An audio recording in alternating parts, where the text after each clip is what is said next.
নির্ণায়ক বা ডিটারমিনেন্ট আছে সেটাকে হচ্ছে কিভাবে আমরা বিস্তৃত করব বা বিস্তৃতকরণ করব। তাহলে আমার এখানে কি হচ্ছে, এই যে আমরা প্রথম সারির সাপেক্ষে সেটা বিস্তৃত করছি। তাহলে যখন আমরা প্রথম সারির সাপেক্ষে করব, তার মানে আমরা দেখতে পাচ্ছি এই যে প্রথম সারির প্রথম পদ সেটা হচ্ছে আমাদের এ।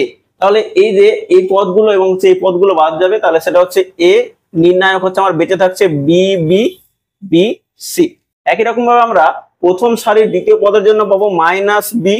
যখন হচ্ছে আমরা প্রথম সারির দ্বিতীয় পদের জন্য করব, তখন আমরা দেখতে পাচ্ছি এই যে দ্বিতীয় পদ সেটা হচ্ছে প্রথম সারিতে অবস্থিত এবং হচ্ছে সেটা দ্বিতীয় স্তম্ভে। তাহলে এই যে প্রথম সারি এবং হচ্ছে দ্বিতীয় স্তম্ভ সেটা বাদ যাবে, তাহলে আমার বেঁচে থাকছে কি এ বি এ সি। তাহলে এটা হবে A B A C plus আমাদের প্রথম সারির যে লাস্ট পদ সেটা হচ্ছে এ। তাহলে এ নির্ণায়ক কি হবে, আমরা দেখতে পাচ্ছি যখন সেটা হচ্ছে আমরা লাস্ট পদের জন্য করব, সেই লাস্ট পদ যেটা সেটা হচ্ছে প্রথম সারিতেই আছে এবং সেটা হচ্ছে আমাদের লাস্ট স্তম্ভে আছে।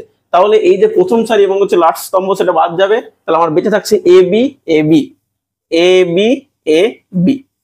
এবার আমরা কি করব, এই যে আমরা 2/2 ক্রমের একটা নির্ণায়ক পেয়েছি, সেই নির্ণায়ককে আমরা হচ্ছে বিস্তৃত করব, মানে BC minus B square minus B. একই জিনিস ভাবে এটা হবে AC minus AB plus AB minus AB.